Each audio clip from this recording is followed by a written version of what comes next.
Hello everyone. इस video में हम डिस्कस करने वाले हैं 10th क्लास हिस्ट्री का चैप्टर सेकंड, प्राचीन विश्व की प्रमुख सभ्यताएं। तो पाठ को डिटेल में डिस्कस करने से पहले आइए हम देखते हैं चैप्टर की समरी, क्या कुछ पढ़ना है हमें इस चैप्टर में। तो सबसे पहले हम क्लियर करते हैं चैप्टर के टाइटल को, दैट इज प्राचीन विश्व की प्रमुख सभ्यताएं। तो यहाँ सभ्यता क्या है? तो व्हाट इज सिविलाइजेशन? जब व्यक्ति स्थायी व व्यवस्थित जीवन के प्रयास में सामाजिक आर्थिक सामाजिक राजनीतिक सांस्कृतिक व आर्थिक व्यवस्था का निर्माण करता है तो सभ्यता का आरंभ होता है। यानी कि जब व्यक्ति ने शुरू में, जब हम आदि मानव से थोड़ा एक सामाजिक मनुष्य की श्रेणी में आए, एक बुद्धिमान मनुष्य की श्रेणी में आए, तब व्यक्ति ने क्या किया? स्थायी रूप से रहना शुरू किया। और जब वो स्थायी रूप से एक जगह पर रहने लगा तो उस एक जगह पर उसने क्या प्रयास किया? अपने जीवन को व्यवस्थित, अपने जीवन को सिस्टमैटिक बनाने का प्रयास किया। तो एक स्टेबल और सिस्टमैटिक लाइफ के प्रयास में वो अपने चारों तरफ एक व्यवस्था बनाता है, अपनी चारों तरफ एक सिस्टम बनाता है। किस लिए?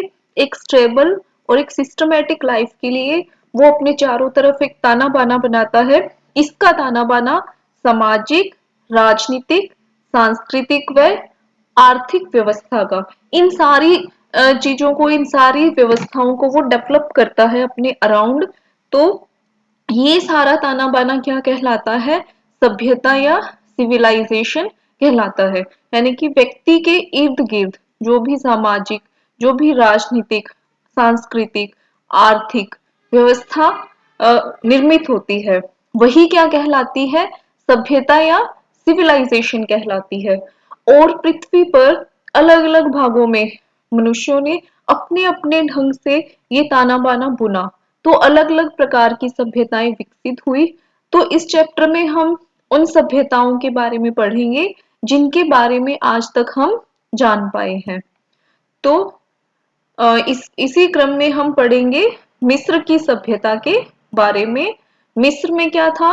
मिस्र की सभ्यता का विकास लगभग 7000 वर्ष पूर्व हो गया था। और मिस्र में हम मिस्र की सभ्यता को जब डिटेल में डिस्कस करेंगे तो इसकी सभ्यता को हम 3 युगों में पढ़ेंगे। तो इसमें ये पिरामिड युग इंपॉर्टेंट है, इसको समरी में हम देख रहे हैं। मिस्र में पिरामिडों को बनाने का श्रेय किसे जाता है? इमहोटेप को जाता है। वहां के शासक थे इमहोटेप, उन्हें जाता है। और मिस्र वासियों ने सूर्य देवता को प्रसन्न करने के लिए इनका निर्माण करवाया था, यानी कि पिरामिडों का निर्माण करवाया था। तो यहाँ से हमें 3 चीजें क्लियर हुई कि मिस्र में पिरामिड थे, इन्हें बनाने का श्रेय इमहोटेप को जाता है, और वे सूर्य देवता की पूजा करते थे, और सूर्य देवता को प्रसन्न करने के लिए ही उन्होंने ये पिरामिड्स बनवाए थे। और क्या फीचर थी इनकी? मम्मी, फराओ या सामंतो, फराओ कौन थे? उनके राजा थे, जब हम चैप्टर डिस्कस करेंगे देखेंगे। और या फिर सामंत, जो भूमिपति या पूंजीपति अमीर लोग थे, उनके मरने के बाद उन्हें ऊंचे ऊंचे मकबरों में रासायनिक लेप करके, यानी कि केमिकल लगा करके उनकी डेड बॉडी को कब्र में रख देते थे, और इसे मम्मी कहते थे। जो कि हम लोगों ने काफी सारे मूवीज में भी इसको देखा होगा, मम्मी रिटर्न्स और इस तरीके की मूवीज में। मेसोपोटामिया क्या था? अ, ये आ गई दूसरी सभ्यता। ये हमने ब्रीफली पढ़ा मिस्र की सभ्यता के 2-3 पॉइंट्स। अब है मेसोपोटामिया की सभ्यता। दो नदियों के बीच का भाग क्या कहलाता है? मेसोपोटामिया। ये भी हम आगे डिटेल में डिस्कस करेंगे। इस सभ्यता का नाम ये क्यों पड़ा? क्योंकि ये दो नदियों दजला और फरात के बीच में था। यहाँ मैसो यानी बीच में, मीडियम, और पोटम, पोटम यानी पानी, दो नदियों के बीच में जो भूभाग था, जो क्षेत्र था, उसे मेसोपोटामिया कहा गया। और ये दजला फरात नदियों के बीच का भाग था। ये मेसोपोटामिया की सभ्यता का शासक था सिकंदर। सिकंदर ने 336 ईसा पूर्व में अपने पिता का वध किया और मकदूनिया का वो शासक बन गया। देन नेक्स्ट है, वहां का शासक था हेरोडोट्स। तो हेरोडोट्स ने क्या किया?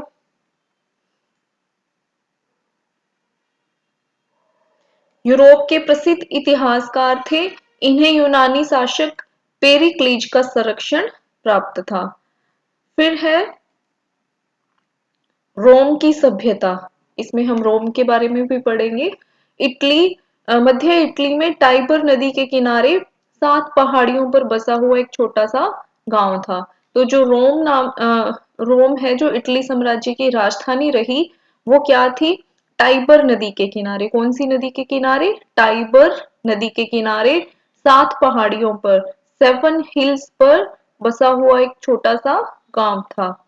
और तिएनशिया, ये हम चीनी सभ्यता के बारे में इसमें हम डिस्कस करेंगे।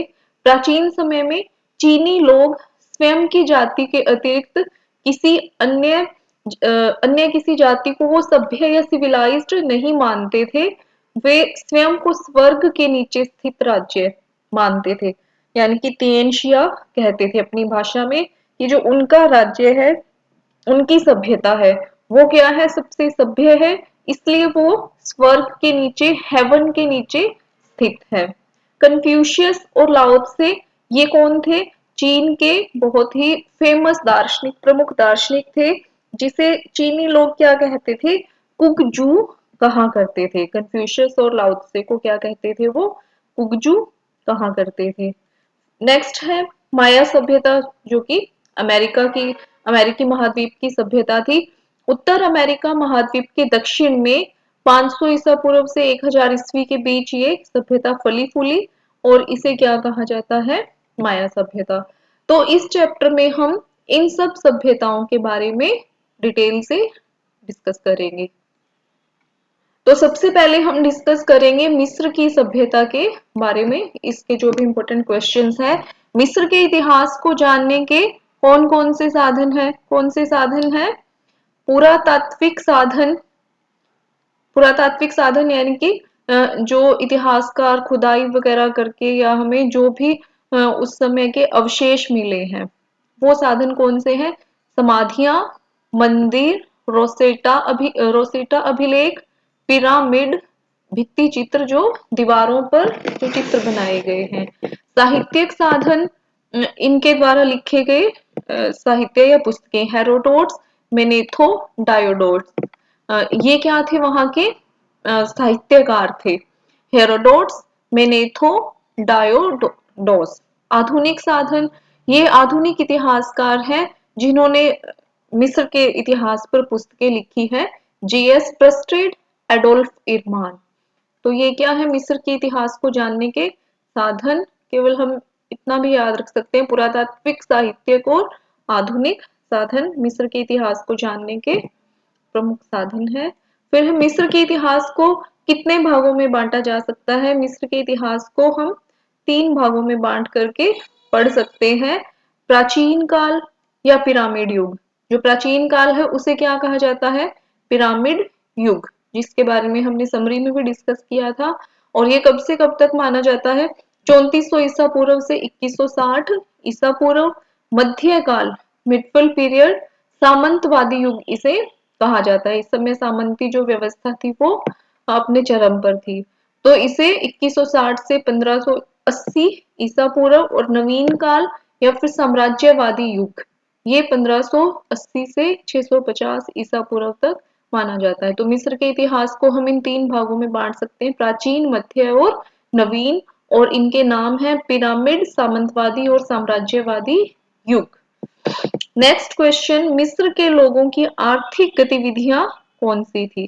कौन सी थी उनकी आर्थिक गतिविधियां? उद्योग धंधे। सबसे पहले मिस्रवासी कौन कौन सी इंडस्ट्रीज में इन्वॉल्व थे? वो क्या बनाते थे? नाव और जहाज निर्माण करते थे, मिट्टी के बर्तन बनाते थे, पत्थर काटते थे, गहने बनाते थे, बर्तन बनाना, तांबे और कांसे के हथियार बनाने, कपड़ा बनाने, लकड़ी का फर्नीचर बनाने में वो अत्यंत कुशल थे।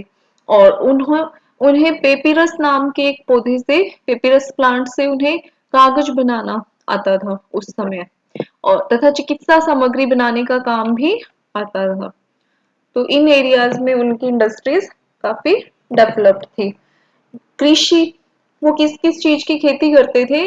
गेहूं, कपास, जौ, सन, अंजीर, खजूर, अंगूर, ऐसी फसलों की वो खेती करते थे। पशुपालन, कौन से पशुओं का वो पालन करते थे? गाय, गधा, बंदर, मुर्गी, बछड़ा, इस तरीके के वो पशु पालते थे। और व्यापार कैसा था उनका? वो भारत और अरब के साथ व्यापार करते थे, अरब कंट्रीज के साथ। किन चीजों का? मसाले, रंग, तेल, पाउडर, चंदन, वो इन देशों से मंगवाते थे। और नील नदी के द्वारा वो अपने आपसी जो राज्य हैं, छोटे छोटे राज्य, उनमें भी वो आपस में व्यापार करते थे। नेक्स्ट क्वेश्चन है, मिस्र की प्रशासनिक व्यवस्था पर प्रकाश डालें। उनकी जो एडमिनिस्ट्रेटिव सिस्टम है उस वो हमने एक्सप्लेन करना है, प्रशासन कैसा था उनका। तो जो उनका राजा था उसे क्या कहा जाता था? फराओ। मिस्र के राजा को क्या कहते थे? वो फराओ कहते थे। और फराओ को असीम अधिकार यानी कि अनलिमिटेड राइट्स मिले हुए थे। और इसीलिए फराओ क्या था? एक स्वेच्छाचारी शासक था, अपनी मन मर्जी से शासन चलाता था। और उसे देवता के रूप में माना जाता था। वो क्या कहते थे? फराओ हमारे लिए भगवान की तरह है, हमारा राजा हमारे लिए भगवान है, उसकी तरह उसको पूजते थे वो। सेकंड नंबर पे आता था वजीर। शासन को संचालित करने, लगान वसूल करने, आय व्यय का पूरा ब्यौरा रखने का कार्य कौन करता था? वजीर करता था। राजा के बाद जो सेकंड इंपॉर्टेंट पोस्ट थी वो किसकी थी? वजीर की थी। वजीर का पद एक महत्वपूर्ण पद था। परिषद, फराओ को परामर्श देने का कार्य सारू करते थे। इस परिषद को क्या कहते थे? सारू कहते थे। और इसमें कौन लोग होते थे? वृद्ध दरबारी होते थे, यानी कि जो सीनियर उनके दरबार में रहने वाले हम कह सकते हैं लोग थे, उनको सारू में बाद में शामिल कर लिया जाता था। राजा के जो दरबार के लोग थे और जब वो वृद्ध हो जाते थे उनको एक परिषद में शामिल करते थे। उस परिषद को क्या कहते थे? सारू कहते थे। सैन्य व्यवस्था, 12वें राजवंश में फराओ ने स्थायी और संगठित सेना रखना शुरू कर दिया। उससे पहले फराओ के पास कोई स्थायी सेना नहीं थी, यानी कि ये शुरुआत में कोई स्थायी सेना नहीं रखते थे। बाद में जैसे जैसे ये 12वें साम्राज्य तक पहुंचे, इन्होंने स्थायी और संगठित सेना रखनी शुरू की। प्रांतीय व्यवस्था, मिस्र काल में प्रत्येक प्रांत को क्या कहते थे? नोम। और उसके शासक को क्या कहते थे? नोमार्क कहते थे। जैसे एक देश कई राज्यों में बटा होता है, ऐसे ही मिस्र में मिस्र क्या था? कई प्रांतों में बटा था और प्रांत को क्या कहते थे? नोम। और उसके शासक को नोमार्क कहते थे। नोमार्क का चयन कौन करता था? फराओ करता था। स्थानीय व्यवस्था, स्थानीय व्यवस्था सामंत के हाथ में थी। जो लोकल एडमिनिस्ट्रेशन है वो किसके हाथ में था? सामंत के हाथ में था, जो पुलिस व न्याय संबंधी कार्य करने का अधिकार रखता था। सामंत क्या करता था? पुलिसिंग और जस्टिस से रिलेटेड वर्क करता था। नगर की व्यवस्था प्रशासनिक अधिकारी करता था। नगर की व्यवस्था कौन करता था? एक एडमिनिस्ट्रेटिव ऑफिसर, एक प्रशासनिक अधिकारी करता था। चलिए देखते हैं नेक्स्ट क्वेश्चन। इसमें एक पॉइंट रह गया है, न्याय व्यवस्था। मिस्र की न्याय व्यवस्था कैसी थी? लिखित मुकदमे, न्याय के लिखित मुकदमे चलते थे उस समय। और 3 दिन में फैसले देने का नियम था। आज हम देखते हैं कि किस तरह कितने सालों तक न्यायालयों में केस पेंडिंग चलते रहते हैं। तो उनका जो सिस्टम है वो बहुत ही अच्छा था कि 3 दिन में किसी भी मामले में फैसला दिया जाना होता था। न्याय कठोर था, तो जो सजाएं दी जाती थी वो काफी कठोर थी। अंग भंग करना, हाथ पांव काट देना, देश से निकाल देना, इस प्रकार के दंड दिए जाते थे। न्याय फराओ के द्वारा किया जाता था, जो प्रमुख न्यायाधीश होता था। जैसा कि हमने डिस्कस किया कि उसको वो सर्वशक्तिमान मानते थे, तो न्याय की शक्ति भी उसी को दी गई थी, उसको वो देवता के समान मानते थे। नेक्स्ट क्वेश्चन है, मिस्र की संसार को क्या देन है? वर्ल्ड के लिए इनका क्या कंट्रीब्यूशन है? मिस्र ने संसार को क्या दिया? कैलेंडर दिया, जो आज भी हम आधुनिक विश्व में यूज कर रहे हैं। 365 डेज का, 365 दिन का कैलेंडर दिया। 365 दिन का एक वर्ष और कैलेंडर प्रदान किया। ये खोज किसने की? मिस्र वासियों ने की कि जो एक साल है वो 365 दिन का होता है। 365 दिन में पृथ्वी सूर्य के चारों ओर एक चक्र पूरा कर लेती है।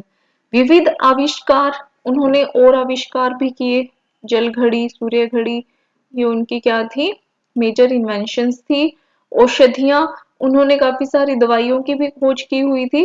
जो डेड बॉडी थी, मृतक का शरीर था, उसको सुरक्षित रखने के लिए उन्होंने क्या तैयार किया था, एक रासायनिक लेप तैयार किया था। और उनकी जो बुक्स है वहां से हमें लगभग 600 दवाइयों के नामों की भी सूची मिलती है। यानी कि जो उनका मेडिसिन या चिकित्सा का क्षेत्र है वो काफी विकसित था। एकेश्वरवाद, मिस्र वासियों ने सबसे पहले विश्व में एकेश्वरवादी विचारधारा का प्रचलन किया कि ईश्वर एक ही है। और नेक्स्ट क्वेश्चन, अब नेक्स्ट हम पढ़ेंगे मेसोपोटामिया की सभ्यता। तो मेसोपोटामिया का क्या अर्थ है? मेसोपोटामिया यूनानी भाषा का शब्द है। किस भाषा का शब्द है? यूनानी भाषा का शब्द है, जो दो शब्दों से बना है, मेसो मध्य और पोटम नदी। तो जो दो नदियों के मध्य का क्षेत्र है उसे क्या कहा जाता है? मेसोपोटामिया। तो मेसोपोटामिया किन दो नदियों के बीच है? दजला और फ्रात नदियों के बीच में ये स्थित है। मेसोपोटामिया में विकसित होने वाली विभिन्न सभ्यताएं कौन सी थी? मेसोपोटामिया क्षेत्र में, ये जो दजला फ्रात नदियों के बीच में कौन कौन सी सभ्यताएं विकसित हुई? सुमेरियन सभ्यता, बेबीलोनिया सभ्यता और असीरिया सभ्यता। तो ये सभ्यताएं मेसोपोटामिया क्षेत्र में विकसित, तो ये तीन सभ्यताएं मेसोपोटामिया क्षेत्र में विकसित हुई। तो अगर हम वर्तमान विश्व के नक्शे पर इसे ढूंढना चाहें तो ये हमें कहाँ मिलेगी? जो पश्चिमी एशिया का क्षेत्र है, जहाँ एट प्रेजेंट इराक और सीरिया जैसे देश हैं, फारस की खाड़ी के नॉर्थ में, पश्चिमी एशिया में इराक और सीरिया जैसे देश हैं, वहां ये मेसोपोटामिया सभ्यता विकसित हुई थी, दजला और फ्रात नदियों के बीच में। और इस क्षेत्र में ये तीन सभ्यताएं थी, सुमेरियन, बेबीलोनिया और असीरिया। नेक्स्ट क्वेश्चन है, जिगुरात क्या होते हैं? सुमेर के नगरों में पिरामिड की आकृति में बनाए जाने वाले ऊंचे मंदिरों को जिगुरात कहते हैं। ये जो सुमेरियन सभ्यता हम कह रहे हैं, इनकी जो सिटीज थी वहां पिरामिड की आकृति में, पिरामिड शेप में जो टेम्पल्स बनाए जाते थे उन्हें क्या कहा जाता था? जिगुरात कहा जाता था। सुमेर के नगरों में जो पिरामिड आकृति में टेम्पल्स बनाए जाते थे उन्हें क्या कहते थे? जिगुरात कहते थे। और बेबीलोन का जो जिगुरात है वो कितना बड़ा है? 300 फीट ऊंचा, लंबा और चौड़ा है। ये एक इमेज में भी इसे दिखाया गया है कि किस तरीके से ये पिरामिड शेप में जिगुरात बना हुआ है। बेस ज्यादा चौड़ा है, फिर ये जैसे जैसे ऊपर हम जाते जाएंगे इसकी चौड़ाई कम होती जाएगी। तो ये क्या दिया हुआ है हमें? जिगुरात की पिक्चर दी हुई है। नेक्स्ट क्वेश्चन है, मेसोपोटामिया सभ्यता के राजनीतिक, आर्थिक, धार्मिक, सामाजिक जीवन का वर्णन करें। तो ये जो सारे एस्पेक्ट्स हैं इन्हीं से ही हम किसी सिविलाइजेशन को अच्छे ढंग से समझ सकते हैं, क्योंकि ये सारे फैक्टर्स मिलके ही किसी सभ्यता को बनाते हैं। तो सबसे पहले हम देखेंगे मेसोपोटामिया का राजनीतिक जीवन। राजनीतिक जीवन उनका कैसा था? पॉलिटिकल लाइफ उनकी। मेसोपोटामिया सभ्यता में शासक कैसे थे? निरंकुश और स्वेच्छाचारी होते थे, यानी कि वो तानाशाह या डेस्पोटिक रूलर्स थे। प्रारंभ में यहाँ क्या थी? प्रजातांत्रिक व्यवस्था थी, डेमोक्रेसी थी, लेकिन बाद में यहाँ राजतंत्र स्थापित हो गया। डेमोक्रेसी की जगह मोनार्की ने ले ली। शासन संचालन के लिए साम्राज्य को कई प्रांतों में बांटा जाता था, कई प्रोविंसेस में बांटा गया था, कई राज्यों में बांटा गया था। प्रांत के गवर्नर का चयन शासक करता था।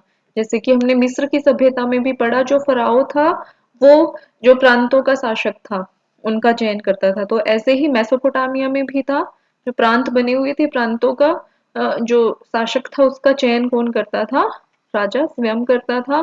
और गवर्नर के कार्य क्या थे? शांति स्थापित करना, कर वसूलना, युद्ध में सहयोग करना, एटसेट्रा, ये उसके कार्य थे। नेक्स्ट पॉइंट, आर्थिक जीवन कैसा था? इनकी आजीविका का, इनकी लिवलीहुड का जो मेजर रिसोर्स था, प्रमुख साधन था, वो क्या था? एग्रीकल्चर, कृषि था। और इसमें क्या क्या फसलें उगाते थे? जौ, गेहूं, कपास, जैतून, अंगूर आदि की खेती की जाती थी। सोना, चांदी और तांबे के टुकड़ों से वो खरीद और बेच करते थे। लकड़ी, सोना, चांदी व कीमती पत्थरों पर नक्काशी या खुदाई भी की जाती थी। तो प्रमुख साधन क्या था आजीविका का? कृषि थी, फसलें जौ, गेहूं, कपास, जैतून, अंगूर आदि थी। और किन धातुओं को ये विनिमय के लिए, खरीद बेच के लिए यूज करते थे? सोना, चांदी और तांबे के टुकड़ों को यूज करते थे।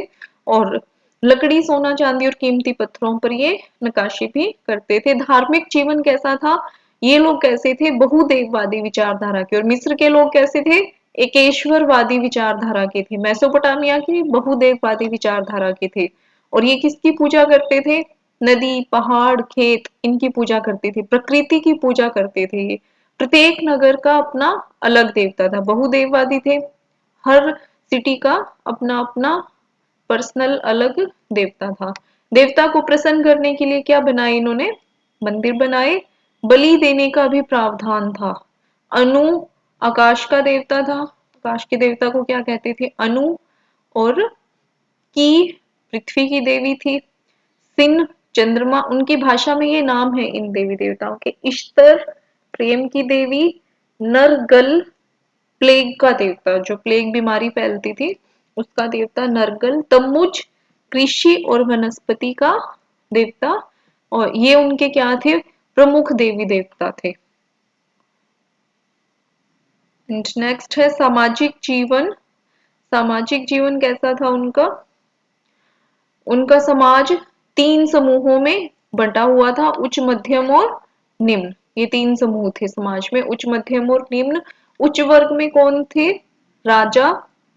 उच्च वर्ग में राजा, उच्च पद के अधिकारी और पुरोहित आदि का स्थान था। मध्यम समूह में सामंत तथा व्यापारी। और निम्न वर्ग में कौन शामिल थे? दास तथा किसान। 3 कैटेगरीज थे, उच्च, मध्यम, निम्न। उच्च में राजा और उच्च पद के अधिकारी, मध्य में सामंत और व्यापारी, और निम्न में दास तथा किसान शामिल थे।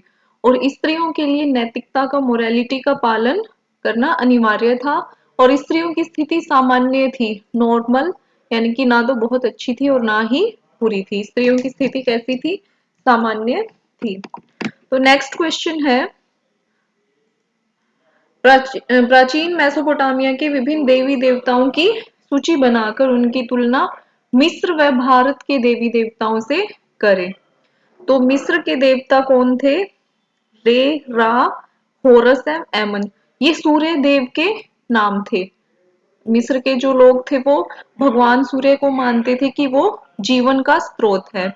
और जो मेसोपोटामिया के लोग थे वो आकाश की देवता, आकाश को अनु कहकर उसकी पूजा करते थे। और भारत में हम 5 कैटेगरीज में अपने देवी देवताओं को रखते हैं भगवान के नाम से। भ से भूमि है। और ओसिरिस वो किसे कहते थे मिस्र के लोग? नील नदी के देवता को। मिस्र में रे, रा, होरस किसके नाम थे? सूर्य के। और और ओसिरिस नील नदी के देवता का। मेसोपोटामिया में अनु किसका नाम था? आकाश के देवता का। की पृथ्वी की देवी का। और भारत में हमने देखा कि 5 जो देवी देवता थे वो प्रकृति से ही हमने लिए हुए थे। तो भ से भूमि। चलिए बाकी के देवी देवताओं के बारे में देखते हैं। और मिस्र में नुत था आकाश का देवता, सिन चंद्रमा का देवता। और मेसोपोटामिया में सिन, सेन चंद्रमा का देवता। तम्मुज क्या था? कृषि और वनस्पति का। इश्तर प्रेम की देवी। नरगल प्लेग का देवता था, बीमारी का देवता था। और भारत के हम देखेंगे भ से भूमि, ग से गगन, अ से अग्नि, व से वायु, न से नीर। यानी कि हमने सारे जो प्रकृति के 5 तत्व हैं इन्हें हमने देवी देवता माना हुआ था। और इसके अलावा हमने जो एक साकार रूप में देवी देवताओं को ज्यादा जिनकी पूजा करते हैं हम, शिव, कृष्ण, राम, ये कुछ एग्जाम्पल्स हैं जो ज्यादा प्रसिद्ध देवी देवता हैं भारत के। तो ये है कंपैरिजन। तो सभी सभ्यताओं में जो प्रकृति है उसे देवता के रूप में पूजा गया है। मेसोपोटामिया के प्राचीन नगरों को विश्व मानचित्र पर दर्शाना है। ये है असीरिया, बेबीलोन, सुमेरिया। तो ये मुख्य नगर है मेसोपोटामिया की सभ्यता के, जो कहाँ है वर्तमान में, जहाँ यहाँ हम सीरिया और इराक कंट्रीज को वर्ल्ड के मैप पे देख सकते हैं। तो जो सीरिया का क्षेत्र है वह सीरिया, और जो इराक का एरिया है वहाँ हम सुमेरिया और बेबीलोन इनकी सिटीज देख सकते हैं। और ये है फारस की खाड़ी का एरिया। तो भारत का इस सभ्यता के साथ इस क्षेत्र से व्यापार होता था।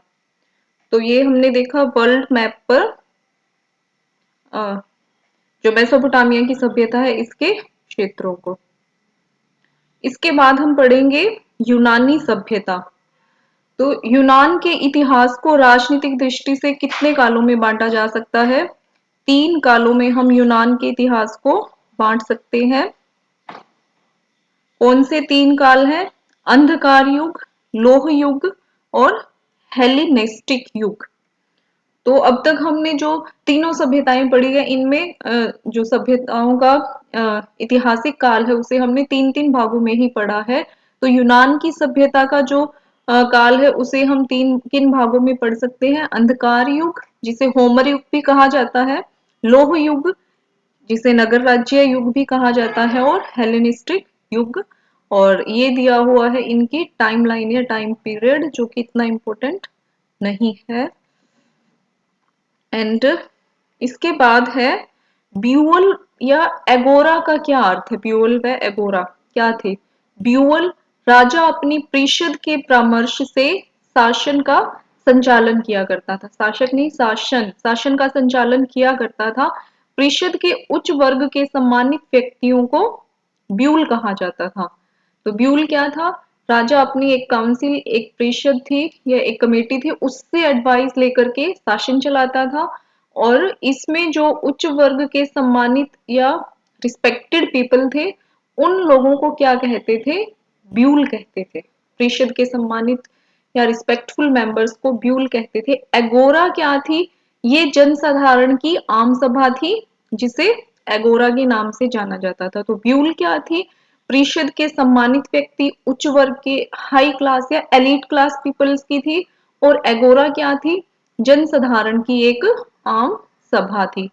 इसके बाद है नेक्स्ट क्वेश्चन, यूनानी सभ्यता के धार्मिक, सामाजिक, आर्थिक और राजनीतिक जीवन की विशेषताएं।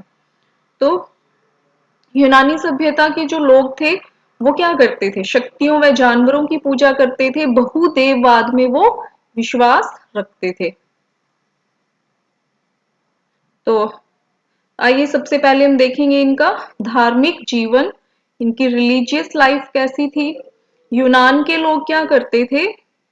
प्रकृति प्रकृति की पूजा करते थे। प्रकृति को मूर्ति के रूप में ये पूजते थे। और जैसे कि ऊपर हमने पढ़ा मिस्र की सभ्यता, मेसोपोटामिया की सभ्यता, वो भी प्रकृति की ही पूजा करते थे, जैसे भूमि, आकाश, चंद्रमा, सूर्य, इनकी। तो इसी प्रकार से ये जो यूनान के लोग थे, उन्होंने भी इन्हीं को ही अपने देवता के रूप में पूजा। वो आकाश के देवता को क्या कहते थे? जीयस, सूर्य को अपोलो, व्यापार के देवता को हर्मस, और युद्ध का देवता मार्स, अन्न की देवी डेमीटर, और समुद्र का देवता पोसिडोन। ये क्या थे? इनके प्रमुख देवी देवता थे। वो भूत प्रेत में भी विश्वास रखते थे। उन्होंने कई भव्य मंदिरों और मूर्तियों का भी निर्माण करवाया रिलीजियस पॉइंट ऑफ व्यू से। सामाजिक जीवन कैसा था इनका? यूनानी समाज 4 वर्गों में विभाजित था। जो 4 वर्ग कौन से थे इनके? कुलीन वर्ग।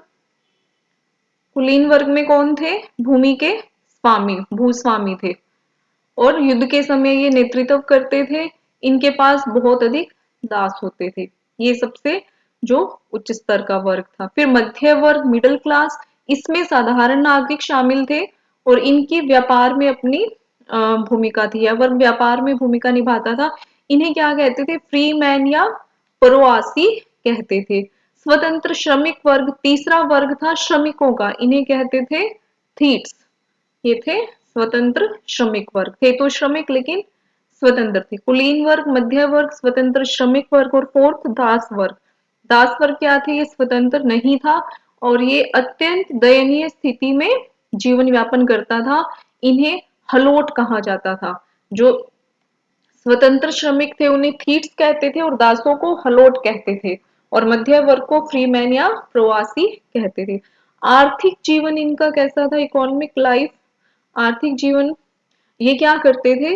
व्यापार करते थे। व्यापार बहुत अधिक फैला हुआ था। अस्त्र शस्त्र बनाते थे, मिट्टी और धातु के बर्तन बनाते थे, जैतून से तेल बनाना, फर्नीचर बनाना, अंगूर से शराब बनाना, ये इनकी मेजर इंडस्ट्रीज थी। और यहाँ के पहाड़ों से क्या निकलता था? सोना, चांदी और लोहा निकलता था। यूनान में कृषि पर अधिक ध्यान नहीं दिया गया, एग्रीकल्चर पर इन्होंने कोई ज्यादा फोकस नहीं किया। और इसके बाद है यूनान का राजनीतिक जीवन। उनका राजनीतिक जीवन कैसा था? अ, राजा, तो राजा का जो पद है वो सबसे बड़ा था। और यूनान में राजा को प्रजा के द्वारा क्या माना जाता था? ईश्वर के समान माना जाता था। राजा क्या होते थे? निरंकुश होते थे, कभी कभी प्रजातांत्रिक भी होते थे। ज्यादातर जो है वो तानाशाही वहां प्रचलित थी। इसके बाद है ब्यूल। राजा अपने शासन को संचालित करने के लिए अपनी परिषद से परामर्श करता था और इस परिषद में उच्च वर्ग के सम्मानित व्यक्ति होते थे। परिषद के सदस्य क्या कहलाते थे? ब्यूल कहलाते थे। अभी हमने पढ़ा भी था ब्यूल और एगोरा। राजा जिस परिषद से परामर्श लेता था उसके जो मेंबर्स थे उन्हें क्या कहते थे? ब्यूल कहते थे। और एगोरा जनसाधारण की जो सभा थी, आम सभा, उसे एगोरा कहा जाता था। इस आम सभा में सभी जो लोग थे वो भाग लेते थे, सभी स्वतंत्र नागरिक इसमें भाग लेते थे। विश्व इतिहास में सिकंदर का समय हेलेनिस्टिक युग के नाम से विख्यात है। और उसने पिता अ,